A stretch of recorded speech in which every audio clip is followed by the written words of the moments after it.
Olá, sejam muito bem-vindos a mais um podcast Todas por Todos, uma iniciativa do Grupo Mulheres do Brasil e o Otimista. Eu sou a Anete de Castro, sou uma das fundadoras do Grupo Mulheres do Brasil, hoje uma rede que conta com mais de 130 mil mulheres em todos os estados do país, em mais de 24 países ao redor do mundo. Hoje eu tenho um prazer enorme em estar recebendo uma amiga, colega, líder do núcleo do Grupo Mulheres do Brasil em Fortaleza, uma defensora pública de primeiríssima, Aline Miranda. Aline, obrigado por estar aqui com a gente eu hoje. Que agradeço. E eu tenho certeza que hoje a gente vai ter uma conversa sobre justiça, sobre empatia, sobre a reconstrução de vidas, que é justamente aquilo que a Aline se dedica no seu dia a dia. Então, Aline, obrigado por estar aqui com a gente, conversando. Eu queria que você contasse para as pessoas, Aline, defensora pública, Aline, voluntária do Grupo Mulheres do Brasil, como é que esses mundos se entrelaçam? Eu acho que tem tudo a ver, Anete. Tanto o meu trabalho, meu ofício como defensora pública, que a Defensoria Pública é uma instituição que faz o acesso à justiça às pessoas vulneráveis, todos os níveis de vulnerabilidade. Então, nós temos um papel crucial de representar o Estado na inserção dessas pessoas nos seus direitos. E o Grupo Mulheres do Brasil faz isso sobre a perspectiva da sociedade civil. Não se faz integração social sem o braço da sociedade. Então, essa interlocução é muito própria. Então, fazer Defensoria Pública e fazer Grupo Mulheres do Brasil são ações complementares, porque a gente junta o ofício público com a sociedade civil, que precisa dar esse suporte, esse apoio, receber essas pessoas em situação de vulnerabilidade. Exatamente. E a gente mal entende quanto é difícil para essas pessoas que caem em algum momento na sua vida, para eles darem continuidade às suas vidas. Conte um pouco para nós, como é que o Grupo Mulheres do Brasil organiza a sua área de cultura de paz, que é isso que você lidera? Pronto. A cultura de paz é uma abordagem mundial, né, criada na década de 90, em que se trabalha os diálogos compassivos, a forma empática, respeitosa, tudo para evitar o conflito e causar a pacificação, e gerar a pacificação entre as pessoas. O meu trabalho na Defensoria Pública, ao longo de 22 anos, tem sido no sistema carcerário, que é onde culminam os graves conflitos da sociedade. Então, a pessoa chega até o Estado polícia, quando às vezes o Estado saúde, o Estado educação negligenciou toda uma caminhada. Quando essas pessoas chegam, elas estão despidas de muitas consciências, de muitos valores, né, e de própria consciência de direitos. Então, quando você pega uma pessoa que está aprisionada no sistema carcerário, você parte, e são, em sua grande maioria, pessoas extremamente pobres, vulneráveis, você se depara com pessoas destituídas de muitos significados, né? Autoestima lá embaixo, falta de educação, né? não teve uma escolaridade, profissionalização. Nós estamos falando do tempo da desfiliação social, que é quando a pessoa sai da sociedade e ela é segregada em um espaço, em confinamento, porque é tida como uma pessoa que não pode viver em sociedade por um certo período. Então, conte um pouco para o público, Aline. O Brasil é um dos países que tem a maior população carcerária, e essa população é composta de negro, pessoas pobres, analfabetas. Exatamente. Então, a gente fala, até faz uma alusão a quando Cristo falou, né? Eu tive fome e me deste de comer, tive doente e vieste, né? E, por último, ele fala, estive preso e vieste me visitar. Ali, a gente entende que não foi uma coisa aleatória. Ele vai nos vários níveis de fragilidade humana e coloca na fragilidade maior a pessoa presa. Porque na pessoa que está presa, ela está distante da família, ela está recebendo o alimento que é dado a ela, né? Então, assim, toda a maior sorte de adversidade você encontra numa pessoa vulnerável, presa, reclusa. Então, trabalhar com esse público é trabalhar, em sua maioria, com pessoas negras, porque nós somos um país que advém da escravidão. Então, o presídio, inclusive, guarda uma relação muito estreita com a escravidão, porque você concebe que os negros, os escravos, eles viviam em senzalas, ou seja, segregados da sociedade, eles viviam em condições de trabalho subhumanas, como você vê muitas vezes no sistema carcerário, e essas pessoas, elas não tinham acesso a direitos, né? Como você vê as pessoas privadas de liberdade que têm seus direitos cerceados, direitos civis, direitos políticos, enfim. Então, existe uma similaridade muito grande, quem fala isso é a Angela Davis, entre o racismo e entre a escravidão e a prisão, né? Isso a gente precisa conceber para poder a gente saber por que a gente ainda lida com níveis tão altos de aprisionamento. Por que a gente ainda usa no Brasil a prisão quando deveria ser o último momento, o primeiro momento, né? A primeira ação. Ela deveria ser, como a gente chama no direito, a última ratio, mas ela é muitas vezes a primeira razão. Segrega para depois resolver. Então, a gente tem no Brasil, para ter essa taxa de encarceramento tão alta e fazer de nós o terceiro país com a maior população carcerária no mundo, é nítido que a gente está trocando a justiça social pela justiça penal. Quando a gente faz isso, a gente acirra a violência. Nunca e em tempo algum a resposta com violência resolve a violência. Ela acirra ainda mais a violência, né? Exato. E Aline, como Grupo Mulheres do Brasil, a gente juntos, né, criamos vários programas, mas a gente vai dentro do presídio ou a gente consegue trabalhar fora do presídio? Tanto a gente deve trabalhar dentro, né, quanto fora do presídio.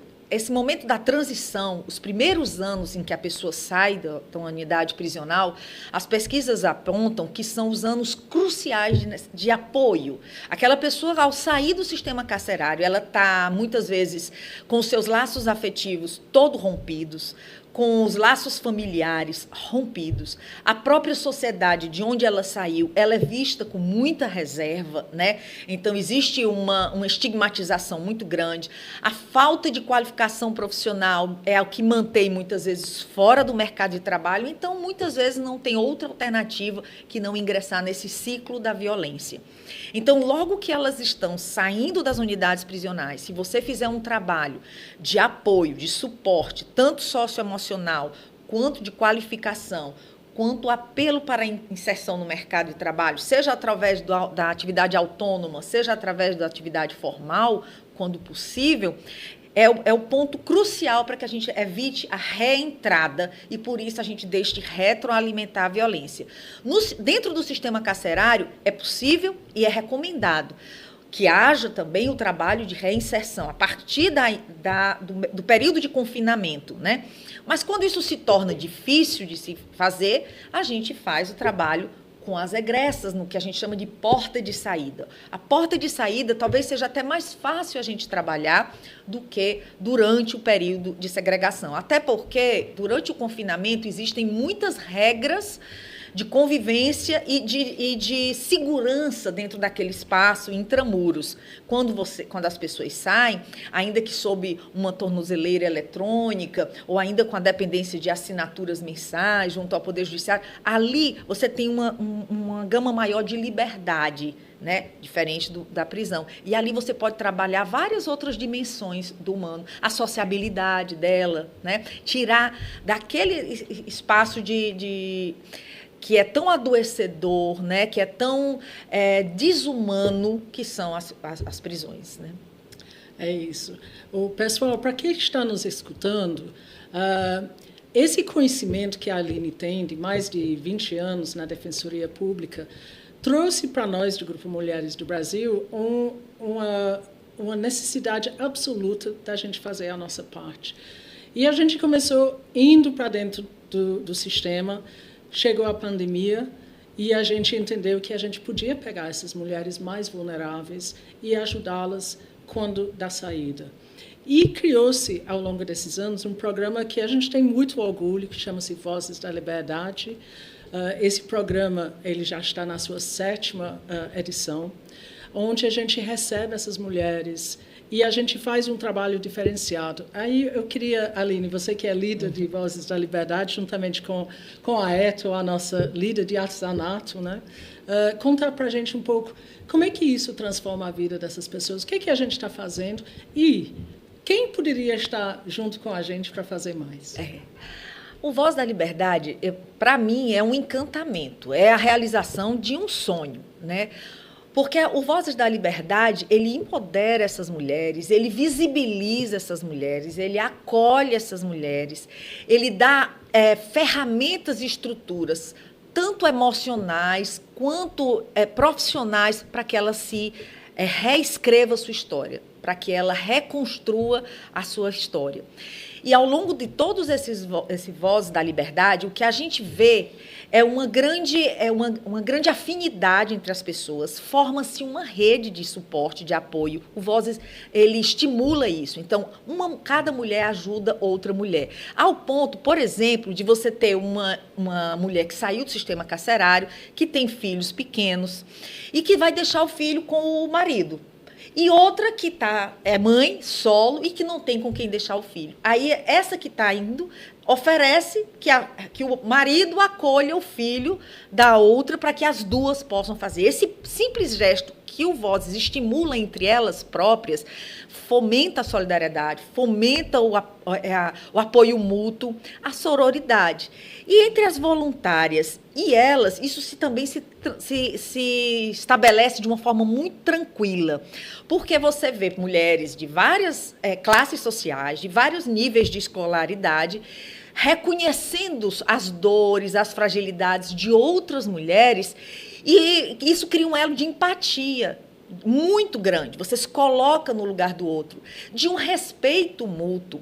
E a gente, assim, que muitas vezes não tem outra realidade, profissionais que tiveram oportunidade de se colocar no mercado de trabalho, como é o nosso caso, vê diante daquelas falta de oportunidade da vida daquelas mulheres o quanto a gente pode se doar. E quando a gente faz esse movimento, a nossa vida ganha um significado muito maior.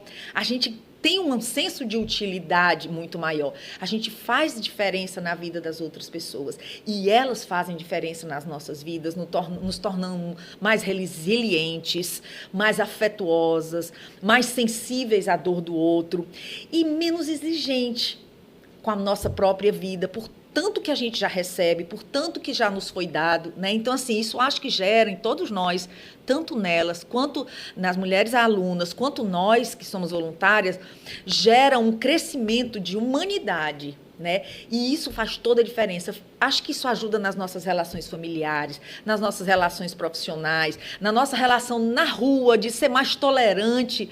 Quando você vê, eu tenho certeza que quando a gente passa a fazer esse trabalho mais de perto e conhece essas realidades, a gente passa a ter empatia com aquela pessoa que está na rua, aquele pedinte, aquela pessoa que está desfiliada, porque a gente passa a ter uma relação humana e de se olhar e de se encontrar um no outro.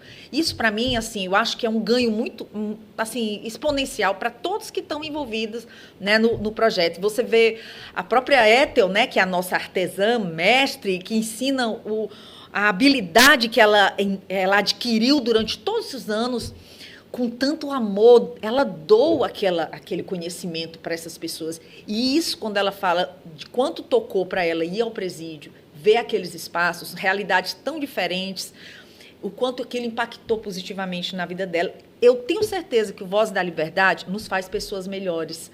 Tanto faz as nossas alunas se tornarem pessoas melhores, com consciência do respeito, como nós também nos torna pessoas melhores. Sem dúvida. O voluntariado, em geral, ele faz isso quando ele é bem feito. Bem feito significa assumir um compromisso com o outro. E aquilo que a gente ganha do outro, ele torna a vida nossa muito mais rica, não é isso? Mas dentro do programa Voz da Liberdade, as mulheres aprendem uma arte, elas passam a ser artesãs e ali, ela consegue viver dessa arte? Aquilo que elas aprendem tira elas, com toda certeza, da fome, da zona extrema da pobreza, em que determina muitas vezes a fome, né? Então, seguramente aquela arte que elas aprendem, ao momento em que elas produzem, dentro dos padrões de qualidade, são comprados pelo próprio Grupo Mulheres do Brasil, no e-commerce, terra artesã, ali eu gero renda. E nós estamos falando de pessoas que muitas vezes estão usando tornozeleira e que, pela área de inclusão que é determinada, ela não pode ir na calçada da casa, como já aconteceu com várias de nossas meninas, né? Então, elas tinham que ficar dentro de casa, tendo que alimentar os filhos, sem poder fazer qualquer atividade comercial, a não ser dentro de casa. Teve uma das nossas mulheres que ela fazia bolo e queria vender bolo na calçada. E ela não conseguia vender bolo na calçada, né? Então, são pequenos impedimentos, situações adversas que o artesanato, por ela produzir dentro de casa e ela poder ter aquele produto adquirido, comprado, comercializado no e-commerce, aquilo dali gera renda, tira ela da extrema pobreza, tira ela da linha da fome. E muitas das nossas meninas começaram a se soerguer a partir disso. Com o tempo, elas passam a utilizar o artesanato também como um complemento da renda, mas elas têm o poder de não mais depender exclusivamente do trabalho formal. Elas têm uma linha de renda, uma capacidade de produzir renda e mais. É um conhecimento adquirido, nunca se perde. É o bem mais imaterial que a gente pode trazer consigo e que ninguém toma, né? E o interessante é que elas se dão um valor tão grande. Muitas das nossas meninas que começaram nos cursos, hoje são instrutoras. E ao se colocarem, se reconhecerem como instrutoras, elas se ressignificam como eu sou capaz, agora eu sou professora de outra pessoa. Você vê isso na fala de muitas das meninas, né? Agora eu sou professora. E isso é muito gratificante. É muito gratificante porque muitas dessas mulheres eu conheci presas. Muitas delas eu atendi para fazer o atendimento jurídico dentro do presídio feminino. E quando eu as reencontro aqui fora, muitas delas assim, doutora, a senhora me atendeu lá dentro, né? A senhora se lembra de mim? Eu me lembro de algumas, não me lembro de todas, que são muitas, né? Mas quando você vê aquele rosto tão sofrido, tão duro, tão fechado, tão marcado dentro da unidade prisional, e você vê elas fora com o olho brilhando, aprendendo um ofício, recebendo ali aquela bolsa, né? Recebendo material, carinho, afeto, circulando em ambientes. Isso é bom que se diga também. Por exemplo, a nossa última turma agora do Vozes foi dentro de um espaço de um shopping, né? De uma instituição. Gente, eu não sei se vocês já perceberam, mas eu já me deparei com situações em que as pessoas vestidas de forma muito humilde, são retiradas dos shoppings. O segurança chega e solenemente, sejam adultos, sejam crianças, eu já vi essa cena. Então, são espaços da elite que, por si só, as pessoas já se sentem distantes daquele espaço, têm vergonha de acessar, têm medo de acessar, têm medo de não serem bem recebidas. Então, quando a gente faz um Voz da Liberdade dentro de um espaço desse, e a gente diz, esse espaço também te pertence, você não precisa se sentir inferior, excluída desses espaços. E o Voz da Liberdade está fazendo isso. A gente fez uma das oficinas do abraço dentro desse espaço do shopping, né? Então, assim, é inominável, nas pequenas sutilezas do projeto, os ganhos que isso traz. Seria impossível definir todos os ganhos. O principal deles é mostrar para essas mulheres que elas são capazes e que elas podem sair do ciclo da violência, que a vida, o destino delas não está marcado para aquilo, né? Então, isso é um ganho que o Estado só não propõe. E para a sociedade. E para a sociedade. E o Estado sozinho não faz isso. Exato. O Estado não consegue alcançar a dimensão do social ao ponto de fazer a segregação, acompanhar o período de confinamento até o ponto de trabalho. Se a sociedade não colaborar nesse processo, não for parceira, não acontece em escala de política pública. Exato. Pessoal, a gente está ouvindo a Aline Miranda falando sobre o trabalho da Defensoria e do Grupo Mulheres do Brasil, com Vozes da Liberdade, e daqui a pouco a gente volta para entender muito mais sobre esse projeto tão bonito do Grupo Mulheres do Brasil.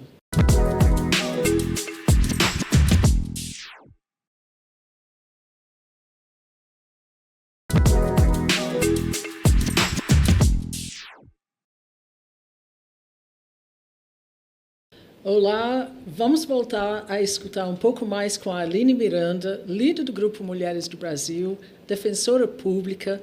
E a Aline está contando para a gente como um programa como Vozes da Liberdade transforma vidas de egressas do sistema penitenciário. Aline, um programa como esse conta com muitas parcerias. Como é que se faz um programa desse? Quais parcerias tem? Quem é que está com o grupo? Como é que sustenta? Conte um pouquinho. É muito desafiador. Foi muito desafiador logo no começo, né? Porque é um universo muito distante da maioria das pessoas. Então, quando o Grupo Mulheres do Brasil se sensibilizou para a causa do sistema carcerário, né? E já com o desejo de influenciar na vida dessas pessoas, bem, abriu-se um caminho de possibilidades que a gente, no serviço público, ainda não tinha, porque a gente vivia sempre procurando essas possibilidades.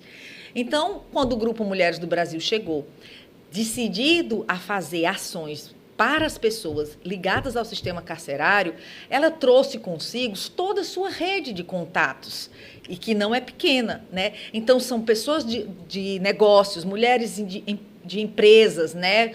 Você mesma, CEO da Mallory, né? Então, assim, onde essas pessoas disseram, eu quero fazer algo por elas, eu quero fazer algo por essas mulheres egressas.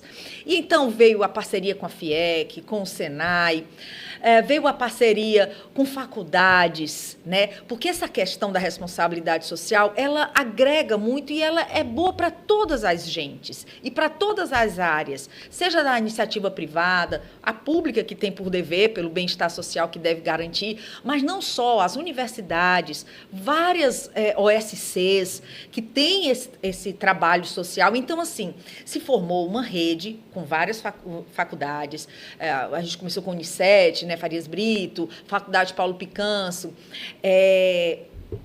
também o trabalho com a FIEC, com o Senai, o Teatro da Solidão Solidária. Então, a arte também faz parte dessas formas de diálogos compassivos que agrega e que faz a restauração, né, que a gente propõe. Então, assim, uma grande rede. Os recursos vêm da expertise do Grupo Mulheres em concorrer em editais, de submeter o projeto a editais. Então, a gente já teve apoio financeiro do Santander, apoio financeiro de outras empresas locais aqui do estado do Ceará, e nisso vai se formando uma rede que a gente até brinca que é a rede do bem, é a rede do ajuda, né? Todo mundo ajudando, vai dar para todo mundo, né? Então, assim, esse trabalho que aporta a questão da solidariedade, da responsabilidade social e da articulação com uma rede de apoio, então isso faz com que o Vozes aconteça. Exato. E muitas vezes as organizações e as pessoas não sabem como contribuir. Então, quando você consegue estruturar um projeto como esse, que já é duradouro, você consegue fazer com que outras organizações e outras pessoas possam também contribuir para essa iniciativa. Verdade. Aline, queira ou não queira, Vozes da Liberdade é um modelo que amanhã poderia virar uma política pública. Como é que você enxerga, você que é da Defensoria, como é que você enxerga como que um modelo desse pode passar a ser política pública? Eu entendo, igual como você, para mim, o Voz da Liberdade é um modelo, é uma tecnologia social absolutamente replicável se houver interesse político. Né? Tudo passa muito pela questão da prioridade política. Então, ela pode, sim, virar uma política pública. Por quê? O Estado, como um todo, se rege pelas relações também com a iniciativa privada. Então, as parcerias público-privadas. As organizações sociais que desenvolvem uma tecnologia social, como a do Voz da Liberdade, que tem começo, meio e fim, que tem forma de captação de recursos, que tem forma de captação de pessoas, que trabalha uma metodologia que já foi aprimorada ao longo de todos esses anos. Primeiro, Vozes da Liberdade. Segundo, cada um desses, nós fomos ganhando expertise no trato das questões que envolviam a realidade dessas mulheres, que envolviam as nossas incapacidades, daí agregando profissionais da pedagogia, profissionais da psicologia, profissionais da sociologia, profissionais do serviço social, profissionais do empreendedorismo, né? Profissionais do direito, facilitadoras de círculos de construção de paz, facilitadoras de comunicação não violenta. Então, assim, a partir da necessidade que a gente foi sentindo das pessoas, a gente foi agregando mulheres com essas potencialidades de doar o seu conhecimento e assim fortalecer a rede e assim enfrentar as fragilidades que elas se apresentavam até nós. Então, diante desse corpo técnico que hoje a gente sabe que é necessário, então, assim, a gente já avançou muito. Se o Estado, se o município tiver interesse de colher o que nós aprendemos ao longo desses anos e aplicar a metodologia dentro de uma política pública, a gente pode abraçar muito mais mulheres, a gente pode impactar muito mais vidas e, com certeza, assim, enfrentar a violência de uma forma diferente, saindo da ideia do punitivismo e passando para a ideia da inclusão social. Exatamente. E a base disso, Aline, são as práticas restaurativas. Isso. Você pode explicar para o nosso público o que contém a prática restaurativa? As práticas restaurativas são métodos que a gente, de uma forma maior, estaria dentro dos diálogos compassivos. Existem várias práticas restaurativas. A mediação de conflito é uma prática restaurativa. A conciliação é uma prática também restaurativa. A comunicação não violenta, os círculos de construção de paz, o mindfulness, todas essas formas de diálogo, de escuta, de trabalhar as emoções para uma restauração humana com a sociedade, consigo mesmo, com o dano que causou, são práticas restaurativas. Elas tentam restaurar uma teia de relação que foi rompida e que precisa ser restabelecida. Por exemplo, no Voz da Liberdade, a gente trabalha muito com a cultura de paz, que são os círculos de construção de paz propriamente ditos, que é uma prática restaurativa por si. Através do círculo, usando a metodologia desenvolvida pela Kay Pranes, com cientificidade, nós abordamos temas como o olhar para si, valores como o perdão, como o amor, como a amizade, como o respeito, né? E esses valores são trabalhados e ressignificados através dos círculos, dentro de uma metodologia concebida há décadas e aplicada no mundo todo. No que se refere à comunicação não violenta, a comunicação não violenta ela surgiu bem na época em que estava se vivendo um movimento de reafirmar os direitos civis nos Estados Unidos contra a segregação racial. Foi desenvolvida por um pesquisador e professor chamado Marshall Rosenberg. E ele desenvolveu isso porque ele era instrutor dentro das escolas que viviam esse processo de mudança da segregação racial para o fortalecimento dos direitos civis nos Estados Unidos. E aí, a partir disso, ele desenvolveu um método também científico, onde as abordagens se fazem com base na empatia e no respeito. São técnicas, sobretudo técnicas para perceber o que está por trás de uma fala dolorida, de uma fala agressiva, descobrir o sentimento que está por trás das falas e reger a comunicação das pessoas a partir do respeito e da empatia. Tentando se policiar, tanto quem fala quanto quem escuta, de uma abordagem não violenta. Por exemplo, a gente tem um exemplo clássico, né? Numa corporação, numa empresa. Você tem um funcionário que precisa te entregar um relatório perfeito, sem erros, e, no entanto, você recebe aquele relatório que você verifica muitos erros naquele relatório. E uma forma de você abordar através da comunicação não violenta por exemplo, dizer, em vez de dizer, olha, você errou esses pontos, corrige, isso aqui não está correto, é você dizer, olha, nós precisamos entregar um relatório sem erros. Seria bom que você revisasse esses e esses pontos, para que a gente consiga um relatório bem bacana e eu acho que vai atender às nossas necessidades. Veja que muda completamente. Eu vivi uma experiência aqui no Tribunal de Justiça Restaurativa. Na época, nós estávamos falando sobre a possibilidade de implantar-se uma PAC no sistema socioeducativo, né? Naquela época. Houve muita resistência e até não aconteceu. Mas eu me lembro que veio o juiz auxiliar da ministra Carmen Lúcia aqui E quando esse juiz começou a falar, ele queria abordar a questão da APAC nos centros socioeducativos, mas havia muita resistência na plateia, sobretudo aquelas entidades que faziam a defesa do jovem, né? O SEDECA, por exemplo, algumas instituições assim.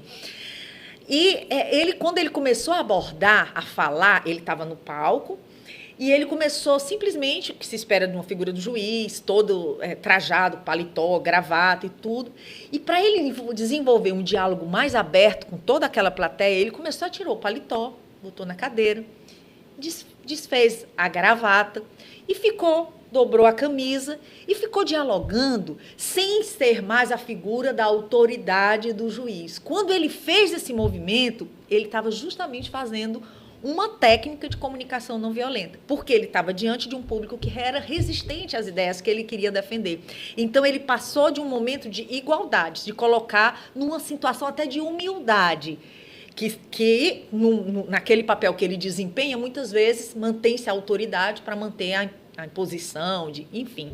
Isso ali, quando ele começou aquele movimento, eu disse, caramba, ele está gestualmente praticando a comunicação não violenta. Então, não só nas palavras, mas também nos gestos. Nos atos. Na realidade, são práticas, Aline, que são necessárias para o nosso dia a dia. Não é nem somente dentro de uma situação que a gente tem com pessoas que saíram do sistema penal. São práticas que ajudam a gente na nossa comunicação no dia a dia. A conviver melhor, até com os filhos. Quando eu comecei a estudar mais sobre isso, e eu tenho ainda muito a aprender sobre isso, né? Estou nesse aprendizado, eu disse assim, como é que eu posso chegar ao meu filho, que está com o quarto todo bagunçado, e usar da comunicação não violenta para não entrar em embate, para que ele não se sinta humilhado, porque ele não se sinta incapaz, que eu estou incapacitando, e diz, você só deixa esse quarto bagunçado. Quantas vezes eu já lhe disse, como é que eu mudo essa abordagem para uma abordagem outra, né? Então, isso é um aprendizado. E o Marshall Rosenberg, ele desenvolveu isso, né? E mostra com vários exemplos e em várias relações, inclusive em conflitos complexos entre países, como você pode utilizar conflitos complexos. Eu estou fazendo o mestrado agora, que se chama Direito e Gestão de Conflitos. Então, nesse mestrado, a gente estuda todas essas formas de abordagens, né? Comunicação não violenta, mediação de conflitos, conciliação, a escuta empática, a pergunta aberta. São várias técnicas que você aprende para tirar a resolução daquele conflito ou restaurar uma situação que está em conflito. E exemplos, por exemplo, de negociações entre grandes corporações em que você acaba utilizando as técnicas restaurativas para poder compor os lados. E isso é tão interessante que há conflitos, por exemplo, onde envolvem grandes corporações, em que, sobretudo corporações familiares, em que muitos dos entraves, dos desentendimentos, está relacionado a afetividades, a afetos, ao reconhecimento que o filho quer receber de um pai, que é um gestor, de um filho se achar que está sendo preterido em razão de outro. Então, assim, são os vínculos. Os vínculos, é perceber o sentimento por trás da palavra. Você falando, me parece que não é só a nossa sociedade que precisa disso, mas é o nosso mundo, né? Porque a gente não está lidando bem com os nossos conflitos atualmente, né? No nosso mundo, não é isso? Verdade. Mas essas práticas, como você está falando, elas podem ajudar. E eu queria que você trouxesse isso para uma realidade e contasse para a gente. Conta uma história de qualquer uma que passou pelas suas mãos, Aline. Como é que a gente conseguiu fazer a transformação na vida dessa pessoa? Anete, a que mais me marcou, as falas delas são recorrentes no sentido de muita gratidão ao grupo, que estendeu a mão para apoiá-las no momento mais difícil, que era voltar à sociedade. Então, assim, as falas, as histórias de vida são atravessadas por dores terríveis, abandono, maus tratos na infância, ser entregue para ser criado por outra família e não aceitar que a própria mãe a doou, ter que entender o que foi que aconteceu. Mas a que mais me marcou foi uma turma que a gente teve do Vozes da Liberdade, em que a gente mesclou várias mulheres perpassadas pela violência. E lá nós tínhamos mulheres vítimas de violência, mulheres vítimas de violência policial e mulheres vítimas da violência por terem sido praticantes da violência. né? Por serem autoras de crime, né? No caso, as nossas egressas. Então, quando a gente juntou em um círculo desse, essas mulheres, tinha uma delas que toda hora que a gente passava o bastão da fala, que é a metodologia do círculo, né? Ela ficava calada, ela não respondia às perguntas. Todo mundo estava interagindo e ela, muito circunspecta, muito com um ar sisudo, fechada, passava sempre o bastão da fala, E nisso, todas as outras mulheres compartilhando suas histórias, de suas dores. Teve uma pergunta que circulou sobre como foi alguma boa lembrança da infância. Várias passaram o bastão dizendo, eu não tive infância. Eu comecei a trabalhar aos 8 anos de idade. Meu pai me espancava. Meu pai cometia violência doméstica com a minha mãe, comigo. Eu fugi de casa. Então, assim, eram histórias extremamente... Eram horrendas, né? E eram compartilhadas dentro do sigilo ali. Por isso que eu não posso dizer o nome de ninguém. Mas aquelas histórias vinham à tona. E essa senhora sempre passava o bastão e nunca falava nada. Lá para o 3º ou 4º círculo, o bastão chegou na mão dela e ela, não me lembro a pergunta, mas ela disse, olha, e já chorando, ela disse, olha, quando eu vi aqui que tinha mulheres do tráfico, egressas por terem cometido crime de tráfico, eu não queria ficar. Eu disse que eu não ia aguentar ficar aqui. Mas eu falava que ia sair e sempre vinha uma mulher aqui do grupo, né, nós voluntários, dizer, não, continue, venha na próxima vez. Não fa... Mas eu não dizia por que eu não queria mais ficar. Mas eu vou dizer, eu não queria ficar porque minha filha morreu assassinada na comunidade, numa guerra entre a polícia e os traficantes da minha comunidade. Uma bala pegou na minha filha que não tinha nada a ver com a situação. E eu não conseguia aceitar as pessoas que traficavam, porque, para mim, a minha filha morreu pela mão dos traficantes. Então, toda pessoa que é envolvida no tráfico, eu tinha ódio, eu tinha raiva, eu não queria perto de mim. E quando eu cheguei aqui e vi várias mulheres que vinham do tráfico, eu disse, eu não posso ficar aqui. Mas, depois de ouvir as histórias delas, o tanto que essas mulheres passaram, desde a infância, o que aconteceu na vida delas para elas entrarem no tráfico, eu consegui perdoar. Eu consegui perdoar a situação que fez com que minha filha saísse de mim, que eu perdesse ela. Porque eu acho que eu não tenho condição de julgar mais essa situação. Quando ela falou isso, aos prantos. E eu disse, meu Deus do céu, que isso tinha que estar sendo registrado, a potência que tem um círculo de construção de paz para restaurar. Claro que ali não estava o agressor da filha dela, que causou a morte, mas estavam as pessoas, né, na mesma situação. Uhum. Então, aquilo é transformador. Eu tenho certeza que ela vive mais em paz com a dor da perda do que ela vivia antes do círculo. Não tem dúvida. Né? Pessoal, a gente está ouvindo a Aline Miranda falando para a gente da força e do poder da restauração, da justiça restaurativa e círculos de paz. Fique com a gente.